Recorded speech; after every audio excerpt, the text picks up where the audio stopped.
Welcome to episode number 2 of Your Best Run. And if you are here after listening to episode 1, I just want to say thank you so much for the time and energy you've already spent entering into these conversations with me. And I do want them to be conversations. I do want you to send me emails, ask me questions, find me on social media. Excuse me, I'm just burping.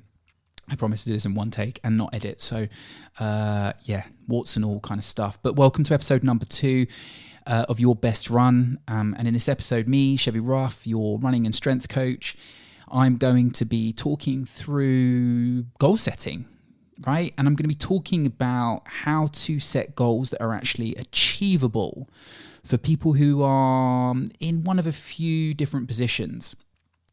One, either returning from running after an extended break, and that extended break is basically dealing with life, right? Looking after kids or building a career, looking after loved ones who might be sick. Like there's so many things here that draw us away from looking after ourselves and doing the things that we know make us a better human being. It's funny, isn't it? I always say this, like whenever life gets stressful and we need to show up for ourselves and other people, what's the first thing that goes? The things that we need to be doing to look after ourselves, to make sure that we have the energy and resources and capabilities to keep showing up.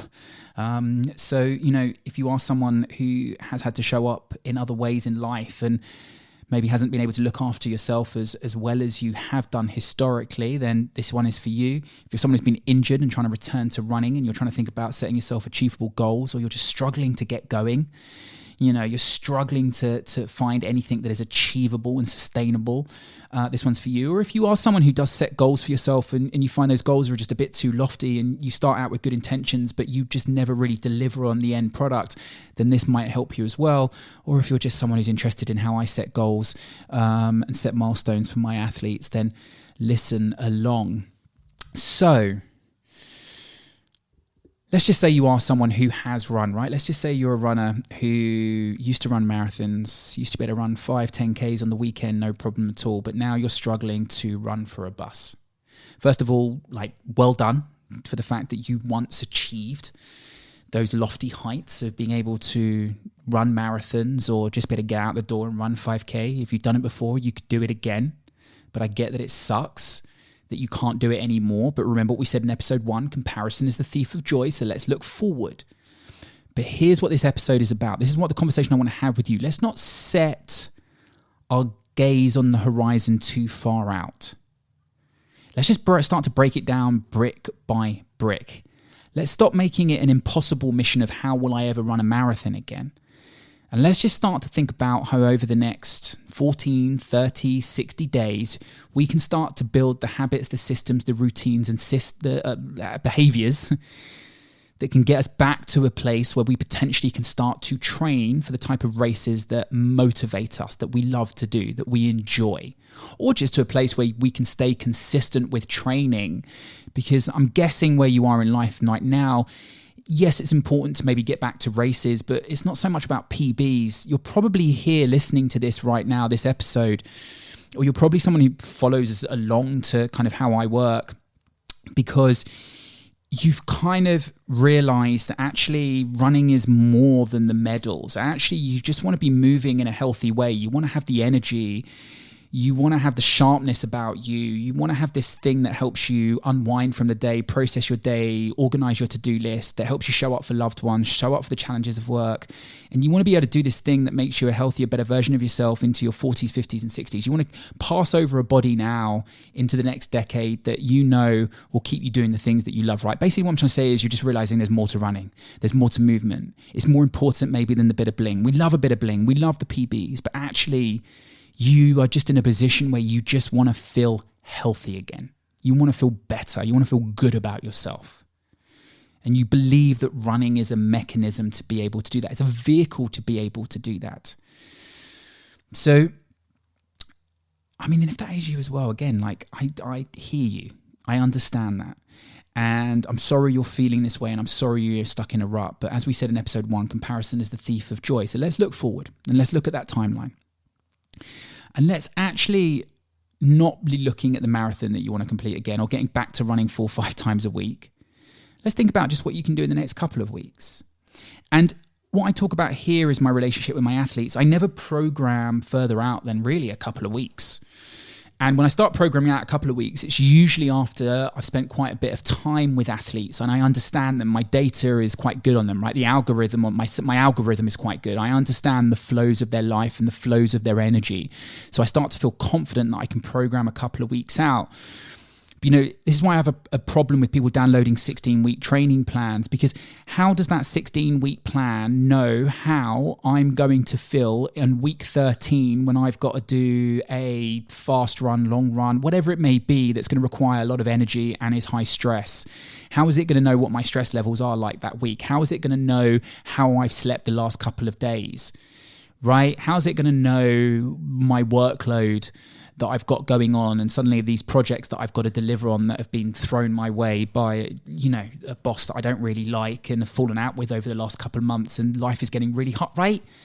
It doesn't. And so, this is why I talk about your best run, comma, right? That's why when you look at the logo, the comma is there, because it's your best run in the context of your life. And if I'm working with an athlete, how do we know what the context of your life is going to be like in 12, 13 weeks? We don't. How confident are we that we know what it's going to be like in 4 weeks? Well, kind of. How confident are we going to be in 3? Yeah, it's getting better. 2? Okay. Yeah, kind of confident I will know how I feel. What about a week? What about the next week? What about if we program on Sunday for the next 7 days?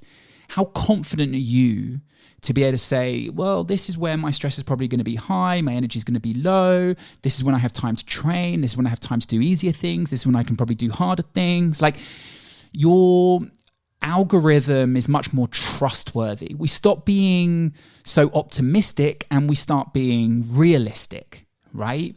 So as you're starting to find your way back to running again, stop focusing on the impossible problem, stop focusing on the big goals, and just start planning for the next 7 days. One of the things that you can do, that I do personally, is you can do an end of week review on a Sunday. Be like, what happened in the last week? What worked? What didn't work so well? What can we learn from? But then we can go back to the thing, well, what did work? Why did that work? How can I make sure that works this week? How will that thing work in the context of this week? How can I double down on this thing that's working so well, right? It's important that you do a little bit of fact finding. And then once you've got that data on a Sunday, you can start to plot out the week ahead. And then as you start to shorten the horizon, we're working on that brick by brick principle, right? You never ran marathons by running 26.2 miles on day one. You learned to run to the end of the street, then you learned to run around the park, and then you learned to run around your neighborhood, then you maybe learned to run around the city. You took it day by day, you took it moment by moment. So it really is important that you shorten the horizon, you put in an end of week review, you reflect on the week that you've just been through, you take the lessons, you take the positives, you build them into the next week, and you just keep working on that cycle. And the most important thing is you don't be overly optimistic.